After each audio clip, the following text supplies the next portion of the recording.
예, 미운 놈에게 떡 하나 더 주자는 우리 속담 있잖아요. 이거 정말 좋은 말씀인 것입니다. 정말 이게 불교의 인과응보에 대한 그런 빗대 놓은 속담이라고 볼 수 있는 건데요. 사람이 첫 대면을 딱 할 때 해안공이라는 신통이 딱 이게 처음 만났을 때는 그게 딱 가동이 된답니다. 그래서 처음 만났는데도 이상하게 원수 같은 사람이 있고, 처음 만났는데 굉장히 친근하게 느껴지는 사람이 있지 않습니까? 그때 해안공이라는 이 신통이 있어요, 사람한테.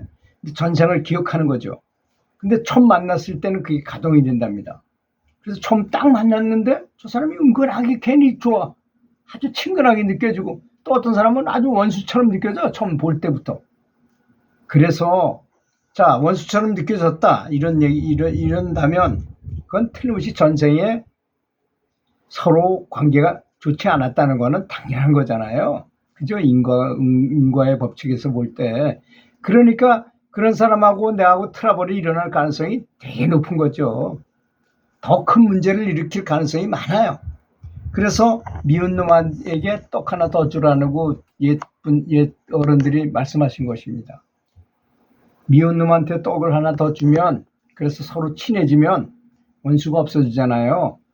아무리 전생에 뭐 큰 원수 줬다 하더라도 내가 이만큼 받아야 될 거를 내가 탁 낮춰가지고 내가 더 손해를 보고 그 사람한테 유익하게 해줘요.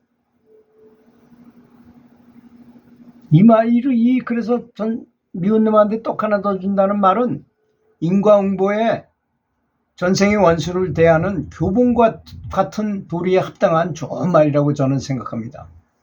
수많은 윤회를 하면서 전생으로부터 살아가면서 어찌 원수가 없었겠습니까? 원수를 갚는 유일한 길은 무엇입니까? 부처님께서 말씀하신 바대로 자비를 베푸는 거죠.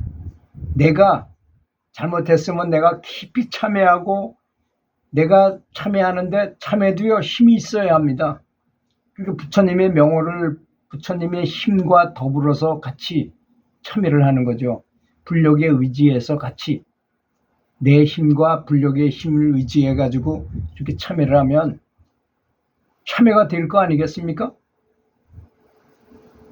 그래서 원수를 갚는 유일한 길은 오직 나를 해친 원수를 용서해 주고, 내가 피해를 준 사람에게는 참여하고 사랑으로 대하고 연부를 많이 해서 공덕을 그에게 주는 것입니다.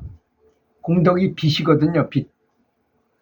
우리가 이제 뭐 공덕을 쌓는다 이렇게 얘기하지만 영안이 열린 사람이 보면 빚이 쌓여요, 빚이 쌓여. 예를 들어서 내가 목욕 봉사를 갔어요. 그러니까 할아버지가 제대로 움직이지도 못하시는 분이요. 그래서 그분을 안아다가 목다라이에다가 놓고 깨끗이 닦아주는데 너무 힘들었지만 그래도 깨끗이 닦아드려, 정성을 다해서. 그랬더니 그 노인네가 뭐 본인은 줄 게 아무것도 없잖아요, 나한테. 그렇지 않습니까? 뭐 몸도 제대로 이제 돈도 없지. 그렇지만 뭘 줄 수 있나요? 그분이 감사하다는 말을 쫙 이렇게 해놨을 때 그 할아버지가 감사하다고 다음에 또 올 거지 이렇게 말하면 눈물이 쫙 쏟아집니다. 그냥 영혼의, 이건 그분이 준 공덕 때문에. 여러분, 공덕이 바로 그런 것이라는 걸 알아야 됩니다. 근데 이번에는 아주 가난하고 힘없고 아무것도 없기 때문에 그분이 많이 주셨지만, 내가 숲이 우거진 숲속을 이렇게 걸어가면서 정말 잘 되거라, 감사하다, 너희들이 나한테 주는 이 산천초목이 나한테 주는 이 에너지가 너무 좋다, 감사하다 이러면서 가면요, 그들도 받은 대로 받은 것에 대로 주고 말로 줍니다. 오히려 그런 게 바로 공덕인 것입니다. 또 다른 사람이 잘 되도록 연부를 하시도록, 제가 오랫동안 살아보고 여러 가지 수행을 해보니까 그 중에서도 연부라는 것보다 좋은 건 없습니다. 연부는 아무것도 모른다 하더라도 남의 아불타불이나 관세음보살만 부르면 극락에 갈 수 있고요. 죽을 때 고생하지 않고요. 죽은 다음에도 다른 사람은 어디로 갈지 몰라가지고 헤매다가 어디 아무데나 막 자궁 속에 빠져 들어가서 개로 태어날 수도 있고 소로 태어날 수도 있고 개미로 태어날 수도 있고 무당개구리로 태어날 수도 있는데 이 연부를 하게 되면 극락에서부터 반야용선이라는 배가 와서 배에다 올려 태워가지고 바로 극락을 가고 극락에 가면 무조건 극락에 갔다 하면 거기서부터는 이 순차적으로 해가지고 나중에 성불까지 할 수 있으니 얼마나 좋은 것입니까? 라고 이렇게 권해줬다는 것 얼마나 좋습니까? 그런데 이제 사람은 지혜가 제한되어서 눈앞에 있는 현상에만 집착하기 때문에 원수를 만나게 되면 반드시 원수를 갚겠다고 늘 혈안이 돼서 해코지를 하니까 계속 내가 이번엔 저 사람을 죽였고 다음 생에는 저 사람이 나를 죽이고 계속 반복되는 거예요. 악순환이 계속 반복되는 점점 더 가중돼 가지고 오게 되죠. 그러니 눈을 제대로 뜨고 항상 깨어있는 상태로 살면서 현생이나 전생의 원수와 같이 느껴지는 사람을 만나게 되면 그 미운 놈한테 떡 하나 더 주는 도리를 바로 실행해야 한다는 것입니다. 여러분, 이 도리는 굉장히 중요한 도리입니다. 왜 부처님이 자비정신을 그렇게 부르짖으셨겠어요? 이게 바로 부처님의 법인 것입니다. 그렇잖아요. 원수진 사람하고 원수를 없애는 방법은 딱 한 가지밖에 없어요. 원수한테 잘해주는 거예요. 미운 놈한테 떡 하나 더 줘서 잘해주는 거예요. 그래서 그와 절친해져 버리면 원수가 없어지잖아요. 제가 많이 쓰는 그 무당한테 찾아갔더니 시어머니가 너무 나를 괴롭혀서 죽을 것 같아가지고 찾아갔더니 그 사람이 다 듣더니까 그런데잖아요. 내 시어머니 3개월 안에 죽여줄게 하면서 이제 처방을 내려주는데 너 시어머니가 제일 좋아하는 게 뭐냐? 그래 인절미다. 그러니까 인절미를 매일 해서 드려라. 그러면 3개월 후에 돌아가실 것이다. 정말 성심성의껏 매일 아주 쾌재를 부르면서 집에 와서 매일 해서 드렸더니 나중엔 점점 더 좋아질 거 아니에요. 그죠?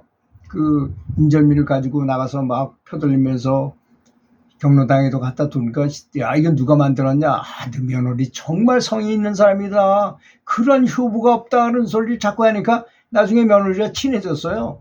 근데 이번에는 정말 죽을까봐 쫓아가서 돈을 잔뜩 내놓고 무당한테 우리 시어머니 죽지 않게 좀 해주세요. 그랬더니 씩 웃으면서 너 시어머니 미운 시어머니는 돌아가셨지? 그러더라는 거잖아요. 미운 시어머니는 죽고 친한 시어머니만 낳게 되었잖아요. 바로 그것이 비록 무속인이 한 얘기지만 굉장히 중요한 제가 말한 미운 놈한테 떡 하나 더 주라는 도리에 딱 맞는 이야기인 것입니다. 그래서 언제나 첫인상이 중요한데요. 생전 처음 보는 사람인데 불구하고 마치 원수처럼 느껴지는 사람이 있어요. 그런 사람은 원진체조라는 것입니다. 그래서 그런 느낌이 팍 오는 사람을 만나게 되면 같은 집에 가족으로 살거나 같은 직장에서 같이 살게 되면 그보다 훨씬 더 잘해주려고 항상 최선을 다하고 노력을 해야 한다는 것입니다. 이런 원리를 모르고 거기에 대응해가지고 계속 뭔가를 하려다 보면 점점 더 악순환만 계속되는 거예요. 그래서 아내가 뭐 나한테 안 좋게 대한다거나 그러면 오직 사랑으로, 원수는 오직 사랑으로 그를 위해서 기도를 많이 해주고 항상 감사하는 마음으로 대해야만 그와의 악성 파일이 그 옛날에 있던 그 사연이 삭제가 그리 쉽다고 말하는 건 아닙니다. 제가 말하니까 말은 쉽지만 실제로 그렇게 쉬운 건 아니지만 그래도 최선을 다하는 것입니다. 제가 얘기한 얘기 중에 그런 얘기 있잖아요. 여장부처럼 아주 굉장히 사업을 잘하고 말빨도 좋고 하던 여자가 자기 남편은 비실비실해가지고 말도 잘 못하고 삐리삐리해. 얼마나 남편을 닥달했는지 남편이 딱 죽은 다음에 이 원혼이 가지 못하고 원수 갚으려고 와가지고 이 여자가 누워있기만 하면 와서 목을 조르는 거야. 죽은 원혼이. 그러니까 뭐 가위를 자꾸 늘리니까 왜 그런가 영안이 열린 사람이 보니까 웬 남자가 와서 목을 누르더라는 거 아닙니까? 그래서 이렇게 생긴 사람이 누구냐 그랬더니 그 사람 남편이야.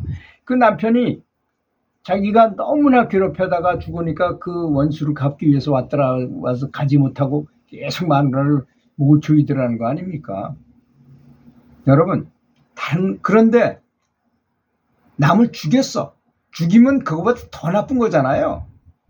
그러니까 그렇게 인과응보를 받는다는 사실을 아시고, 내가 살 때는 정말 가족들부터 최선을 다해서 잘 대해줄 것이고, 가족 중에서 자꾸 부딪히고 뭔가 화를 잘 내게 하고 이런 사람이 있으면 그한테, 미운 놈한테 떡 하나 더 주듯이 잘 하라는 얘기입니다.